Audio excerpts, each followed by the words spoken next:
Good morning, guys. Welcome to my another vlog. Actually, my second vlog. आजको मेरो धेरै planning थियो guys, एकदम धेरै प्लानिङ थियो। म यो गर्छु त्यो गर्छु भन्ने थियो, तर तर मेरो मुड स्विङ्स बिचमा आएको छ। सो म केही पनि नगर्नेवाला भएको छु आज। अब भर्खरै उठेको छु, सो हल्का म्युजिक सुन्दै पानी खान लागेको छु। लेट्स सी अब आज म दिउँसो के गर्छु भनेर। Stay tune guys. 11 बजेर 20-25 कति मिनट गइसक्यो गाइज। म अझै यत्तिकै पल्टेको छु। म के गर्ने जाँगर चलेको छैन। पानी खाएँ अनि स्याउ खाएँ, फिल्म हेरेर बसेको छु। लभ आजकल हेरेको है युट्युबमा। मैले त्यो फिल्म पुरै हेरेकै नरहेछु क्या हो के। मैले त्यही भएर आज यसो देखेँ अनि कम्प्लिट गरौँ भनेर आज पुरै त्यो फिल्म हेर्दैछु। झ्याउ लागिसक्यो, के गरम भयो। आजको मौसम पनि त्यस्तै छ, उराठ लाग्दो। सो दिउँसो के खाने होला यताउता सोचिरहेको छु। हेरौँ के हुन्छ। यत्तिकै पल्टिरहेको छु अहिलेसम्म। Let's see guys. हेर्नु न गाइज, कपाल फुलेर यस्तो भएछ। खास मेरो आज प्लान कपाल कलर गर्ने पनि थियो के। मैले कलर लिएर आएर राखेको छु है। धेरै भइसक्यो त्यो कलर लिएर आएर राखेको। आज कलर गर्ने मेरो प्लान पनि थियो। कपाल सबै फुलिसक्यो। भित्रभित्र यति धेरै कपाल फुल्यो मेरो है। ओ माई गड। कपाल यति पातलो पनि छ। ओइलिङ गरिरहेको छु आजकल त तै पनि।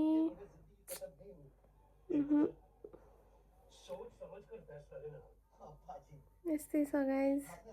आजको मेरो प्लानिङ खास त्यही थियो कि कलर गर्ने, अनि त्यस पछाडि मिठो मिठो खाने। कति धेरै प्लानिङ थियो। चल नि अब फिल्म हेर्दै उदास हुँदै बसिरहेको छु। मैले अहिले यो चाहिँ फ्रन्ट क्यामेराबाट खिचेको यो भिडियो चाहिँ मजा यो मलाई के मिरर देख्यो भने यसरी क्यामेरामा आफूलाई देख्यो भने हेरिराख्नु मन लाग्छ के। हजुरहरूको नि यस्तै बानी छ। अहिले म लिटरली आफूलाई यो क्यामेरामा हेर्दै मक्ख परेर बसेछु।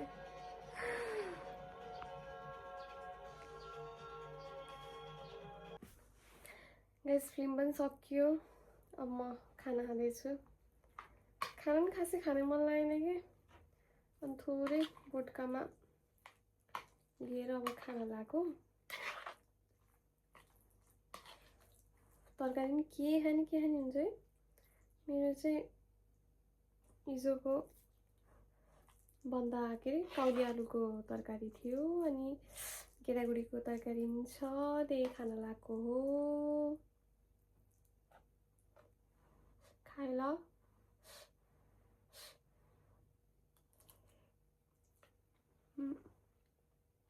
भ्लग बनाउन नि कति गाह्रो हो है। मैले भ्लग बनाउन ट्राई गरेको कतिचोटि हो कि कतिचोटि ट्राई गरिसकेँ मैले भ्लग बनाउन। भ्लग बनाउनै नसकिने कि अझै बाहिर हिँडेर त म भ्लग बनाउनै सक्दिनँ है।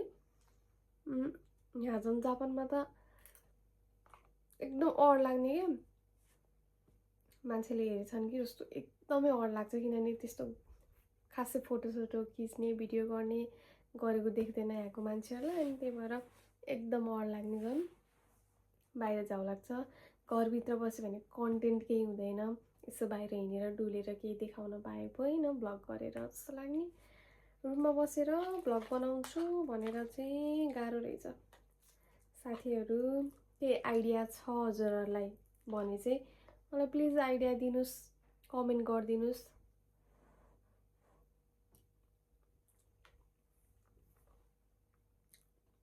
त्यही हो। सब्सक्राइब गर्न चाहिँ नभुल्नु है गाइज। माया गरिदिनु ल। त्यही हो। अरू त केही छैन। अब एकैछिनपछि टिकटकको लागि कन्टेन्ट बनाउँछु म। एउटा भिडियो मैले सोचिरहेको छु टिकटकको लागि। मेरो टिकटक पनि हेर्न सक्नुहुन्छ होइन। म टिकटकको आइडी पनि मेन्सन गर्छु, टिकटक पनि हेर्नु। म टिकटकको लागि आज एउटा रमाइलो खालको क्वेसन लिएर आउँदैछु कि टिकटकमा चाहिँ हजुरहरू पनि हेर्नु अनि यदि त्यो क्वेसनको आन्सर तपाईँलाई थाहा छ भने कमेन्ट पनि गर्नु म एउटा रमाइलो क्वेसन चाहिँ लिएर आउँदैछु टिकटकमा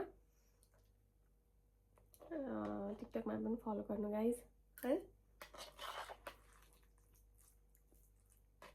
दियो अब म खानासाना खान्छु खाना खाएर चाहिँ ग्रोसरी सपिङ जानु पर्यो सामान केही पनि छैन रुममा सामान लिन जानु छ अनि त्यस पछाडि चाहिँ टिकटकको कन्टेन्ट पनि बनाउनु पर्यो अनि खाजा खानु पर्यो के आज जाडो दिन छ त्यही भएर रामेन टाइपको सुप बनाएर केही खाम भन्ने सोचिरहेको छु कि त्यही भएर मलाई कतिखेर खाजा खाम मात्र भयो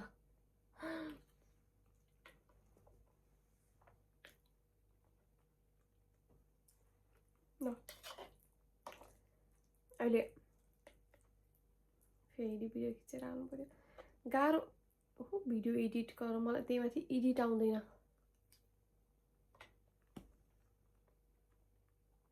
एकदम गाह्रो रहेछ ब्लग बनाउन जसलाई चाहिँ यस्तो यो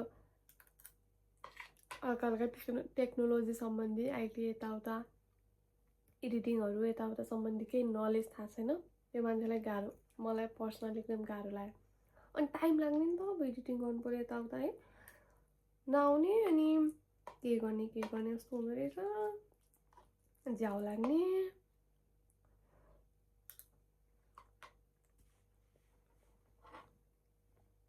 त्यो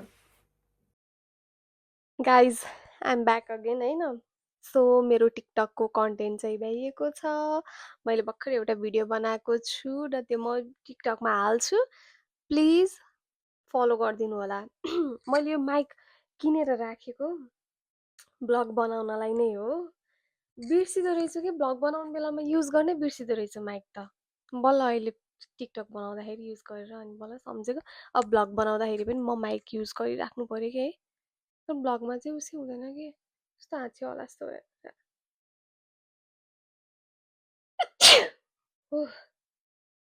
सरी गाइज सो मैले टिकटकको कन्टेन्ट पनि बनाएर भ्याएँ अब चाहिँ म यसो सामानहरू किन्न जान्छु सामानहरू किनेर आएर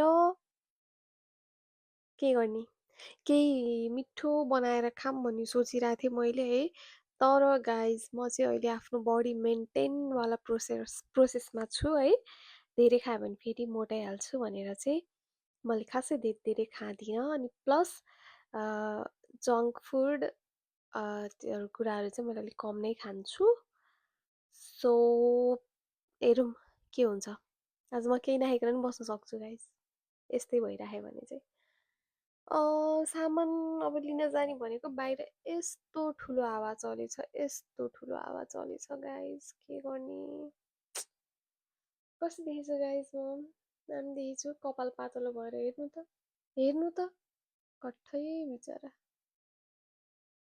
कपाल सबै झरेर छैन कि कपालै छैन गाह्रो छ गाइज त्यही हो अहिलेलाई चाहिँ बाई बाई म सामान किन्न जान्छु अनि फेरि म आउँछु कहीँ नजानु होला सो गाइज म चाहिँ अब खाइमनो गर्न जान लागेको सामानहरू लिन जान हैन लागेको तर बाहिर यस्तो हावा चल्यो कि मलाई उडाउँछ क्या हावाले यस्तो हावा त चल्यो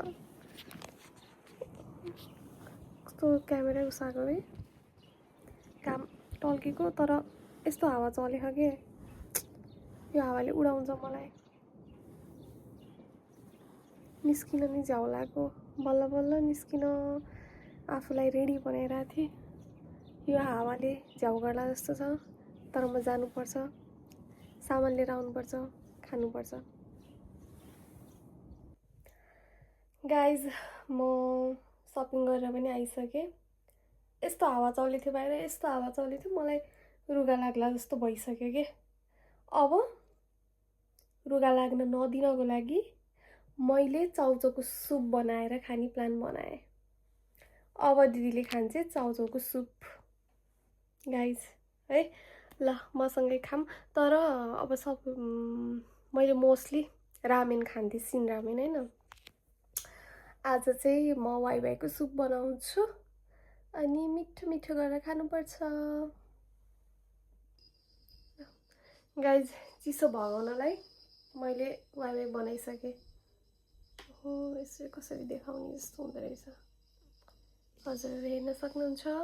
अब एउटा कुनै राम्रो मुभी लगाएर अनि म यो खाने हो।